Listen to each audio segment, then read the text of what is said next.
আসসালামু আলাইকুম। দেখতে পাচ্ছেন এটা হচ্ছে হাওর বোরো ধানের এরিয়া।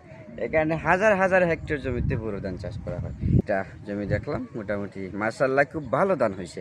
যদি আল্লাহ চায় তাহলে এই জমিগুলো থেকে প্রচুর পরিমাণে ফসল উৎপাদন করে দিতে পারবে। এখন হচ্ছে এই জায়গার মধ্যে কী কী জাত করা হয়। এই জায়গার মধ্যে একটু আছে উঁচা হাওয়ার আর একটু আছে নিচা হাওয়ার। যেগুলো উঁচা হাওয়ার এগুলোর মধ্যে হাইব্রিড কম হয়, আর যেগুলো নিচা হাওয়ার এগুলোর মধ্যে হাইব্রিড বেশি হয়। হাইব্রিড সবচেয়ে জনপ্রিয় যেটা হচ্ছে হেড 2, তারপর আছে জনক্রাশ, তেজ গোল্ড আছে, স্পানি 7 আছে, অগ্রণ 7 আছে। সবচেয়ে বেশি জায়গা দখল করে আছে কিন্তু হেড 2, তার পাশাপাশি আসে জনক্রাশ। কিন্তু উপরের দিকে যদি আপনি চিন্তা করেন উপসিজের, তাহলে কিন্তু এদের মধ্যে সবচেয়ে বেশি 92, মানে বৃদান 92, যা 29 স্থান দখল করে নিয়েছে। তারপরে আবার বৃদান 100 আছে, তারপরে বৃদান 89 আছে। এগুলো মোটামুটি 29 না হলেও 29-এর কাছাকাছি, 28-29-এর মাঝামাঝি একটা জাত আর কি। যাই হোক, আপনার যাদের যাদের ক্ষেত আছে তোমার ক্ষেতের প্রতি প্রতিনিয়ত নজর রাখবেন আর সাপোর্ট করে যাবেন। ধন্যবাদ সকলকে।